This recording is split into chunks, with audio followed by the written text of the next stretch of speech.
കള നീക്കുന്നതിനുമായി ചെറിയൊരു ട്രാക്ടർ രഞ്ജിത്ത് സ്വന്തമാക്കിയിട്ടുണ്ട്. ട്രാക്ടർ ഡ്രൈവർ രഞ്ജിത്ത് തന്നെ.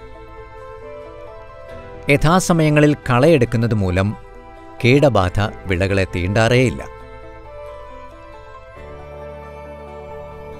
സാധാരണയായി 4 പുരുഷ തൊഴിലാളികളും 3 സ്ത്രീ തൊഴിലാളികളും ഇവിടെ ഉണ്ടാവും. ആവശ്യാനുസരണം വേറെയും.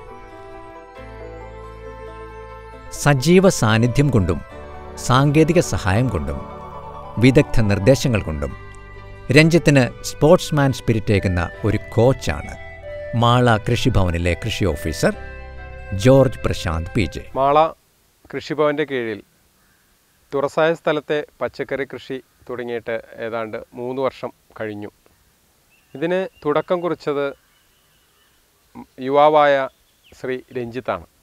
രഞ്ജിത്ത് ഈ ഓപ്പൺ പ്രിഷൻ ഫാമിങ്ങിലേക്ക് വരികയും ഒരു പരീക്ഷണാടിസ്ഥാനത്തിൽ ഒരു ഏകദേശം 1.25 ഏക്കറോളം സ്ഥലം കൃഷിഭവൻ്റെ സഹകരണത്തോടു കൂടി തന്നെ ഓപ്പൺ പ്രിഷൻ ഫാമിംഗ് തുടങ്ങുകയാണ് നമ്മളിതിൻ്റെ ഒരു തുടക്കം. അവിടെ ആദ്യത്തെ വർഷം നമ്മൾ പൊട്ടുവെള്ളരി ആണ് കൃഷി ചെയ്തത്. ഈ ഓപ്പൺ പ്രിഷൻ ഫാമിംഗ് വലിയൊരു മാറ്റമാണ് മാള പഞ്ചായത്തിൽ വരുത്തിയിട്ടുള്ളത്. പച്ചക്കറി ഒരു സീസണിൽ മാത്രം കൃഷി ചെയ്തിരുന്ന ഈ പ്രദേശങ്ങളിൽ ഇപ്പോൾ എല്ലാ സീസണിലും വർഷത്തിൽ എല്ലാ സമയത്തും പച്ചക്കറി ഉണ്ടാക്കുക എന്നുള്ളതാണ് ഇതിന് ഏറ്റവും വലിയൊരു മാറ്റം നമ്മൾക്ക് സംഭവിച്ചിട്ടുള്ളത്. ഇവിടെ യുവാക്കളുടെ ഒരു നല്ലൊരു നിര തന്നെ ഈ കൃഷി രംഗത്തേക്ക് വരുന്നുണ്ട് എന്നുള്ളത് ഇതിന് എടുത്തു പറയാവുന്ന മറ്റൊരു ഘടകം കൂടിയാണ്. പച്ചക്കറി വികസന പദ്ധതിയുടെ ഭാഗമായി 2012-13 കാലഘട്ടത്തിലാണ് ഈ യുവാക്കളെയും ഈ ഓപ്പൺ പ്രിഷൻ ഫാമിങ്ങും നമ്മൾക്ക് ഈ മാള പഞ്ചായത്തിൽ തുടങ്ങാൻ സാധിച്ചത്. കോൾക്കുന്ന് ഹരിതസംഘം എന്നുള്ള നമ്മളുടെ പച്ചക്കറി വികസന പദ്ധതിയുടെ ഭാഗമായി രൂപീകരിച്ച ക്ലസ്റ്ററിൽ എല്ലാ പച്ചക്കറി കർഷകരെയും ഒരുമിച്ച് ഒരു കുടക്കീഴിൽ ചേർക്കുകയും അവർക്ക് വേണ്ട സാങ്കേതിക ഉപദേശങ്ങളും പരിശീലനങ്ങളും അതുപോലെ തന്നെ മറ്റ് വിപണന സൗകര്യങ്ങളും നമ്മൾ ഒരുക്കുകയുണ്ടായി. അതുവഴി ഇവർക്ക് വിപണനത്തിനായി വേറെങ്ങും പോകാതെ തന്നെ ഇവിടെ തന്നെ എല്ലാ ഉൽപ്പന്നങ്ങളും ഉൽപ്പാദിപ്പിക്കുന്നത് വിപണനം ചെയ്യാൻ നമുക്ക് കഴിയുന്നുണ്ട്. ഈ കർഷകരുടെ ഈ കൂട്ടായ്മ തന്നെയാണ് ഈ പദ്ധതിയുടെ വിജയം. മാത്രവുമല്ല എല്ലാ പുതിയ കാര്യങ്ങളും ഏറ്റെടുത്ത് നടത്താൻ ഈ യുവനിര ശ്രീ രഞ്ജിത്ത്, അതുപോലെ തന്നെ ശ്രീജിത്ത്, സിനോജ്, ജിജേഷ്, അങ്ങനെ കുറേ യുവനിരകൾ തന്നെ ഇതിന് മുൻപന്തിയിൽ നിൽക്കുന്നുണ്ട്. അവർ എല്ലാ നൂതന സാങ്കേതിക വിദ്യയുടെ സഹായത്തോടു കൂടി തന്നെ ഈ കൃഷി വ്യാപിപ്പിച്ച് വിജയകരമായി കൊണ്ടുപോകുന്നുണ്ട്. ഈ വിജയത്തിൻ്റെ അടിസ്ഥാനത്തിൽ 2013 നമ്മൾക്ക് പച്ചക്കറി വികസന പദ്ധതിയുടെ ഭാഗമായി രൂപീകരിച്ച കോൾക്കുന്ന് ഹരിതസംഘത്തിന് സംസ്ഥാനത്തെ ഏറ്റവും നല്ല ക്ലസ്റ്ററിനുള്ള അവാർഡ് ലഭിക്കുകയുണ്ടായി. തുടർന്ന് ഈ ക്ലസ്റ്ററിൻ്റെ കൺവീനർ കൂടിയായ ശ്രീ ജോസഫ് പള്ളന് മികച്ച പച്ചക്കറി കർഷകനുള്ള ഹരിതമിത്ര അവാർഡ് ലഭിച്ചു.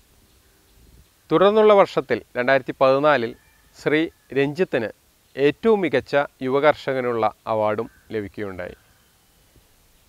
വീണ്ടും 2015 ശ്രീ സിനോജിന് ഏറ്റവും മികച്ച പച്ചക്കറി കർഷകനുള്ള ഹരിത മിത്ര അവാർഡും ലഭിക്കുകയുണ്ടായി. അതിൻ്റെ വെളിച്ചത്തിൽ ഒരു നല്ലൊരു കൃഷി ഓഫീസർക്കുള്ള അവാർഡായി സംസ്ഥാന സർക്കാർ എനിക്കും എൻ്റെ പ്രവർത്തനത്തിനും ഒരു അംഗീകാരം ലഭിക്കുകയുണ്ടായി. ഈ വിജയം നമ്മൾ മാള പഞ്ചായത്തിലുള്ളവർക്ക് മാത്രമല്ല, മറ്റുള്ള എല്ലാ ഇവിടെ എത്തുന്ന പഠിക്കാനെത്തുന്ന പരിശീലനത്തിനെത്തുന്ന എല്ലാ കർഷകർക്കും പറഞ്ഞു കൊടുക്കുവാനും ഈ കർഷകരുടെ വലിയ മനസ്സ് കാണിക്കുന്നുണ്ട്. കേരളത്തിൽ നിന്ന് എല്ലാ ജില്ലകളിൽ നിന്നും 14 ജില്ലകളിൽ നിന്നുമുള്ള കർഷകർ ഇവിടെ നമ്മളുടെ പരിശീലനത്തിനായി എത്തുകയും ഇവിടെ ടൂറിനായും മറ്റ് എക്സ്പോഷർ വിസിറ്റുകളുമായിട്ടെല്ലാം എത്തുകയും അവർക്കെല്ലാം ഈ സാങ്കേതിക വിദ്യ പകർന്നു കൊടുക്കാൻ ഈ കർഷകർ വലിയൊരു മനസ്സ് കാണിക്കുന്നുണ്ട്. ശിഷ്യന്മാർ ഓരോരുത്തരായി കൃഷിക്കളത്തിൽ സ്വർണം വാരിക്കൂട്ടുമ്പോഴുള്ള കോച്ചിൻ്റെ ആത്മസംതൃപ്തി ഈ കൃഷി ഓഫീസർക്ക് സ്വന്തം. രഞ്ജിത്ത് പി ചിറ്റേത്തിൻ്റെ ഭാര്യ ഗീതു രഞ്ജിത്ത്, മകൾ ആദ്യ, അമ്മ ജയലക്ഷ്മി, അച്ഛൻ രവീന്ദ്രൻ. എല്ലാം തികഞ്ഞൊരു സംതൃപ്ത കുടുംബം. അധ്വാനശീലർക്ക് സംതൃപ്തി. 2012-13 സംസ്ഥാന കർഷക അവാർഡ്. 37ാം തൃശൂർ പുഷ്പോത്സവത്തിൽ മികച്ച കർഷകനുള്ള അവാർഡ്. തൃശൂർ വ്യാപാരി വ്യവസായി ഏകോപന സമിതിയുടെ ആദരവ് എന്നിങ്ങനെ രഞ്ജിത്തിന് ലഭിച്ച ആദരങ്ങളേറെ.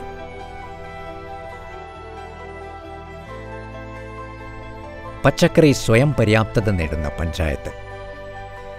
നമുക്കും ഇവരുടെ കൂട്ടായ്മയ്ക്ക് മുമ്പിൽ തലകുനിക്കാം. നമുക്കൊരു ഉയർത്തെഴുന്നേൽപ്പിനായി.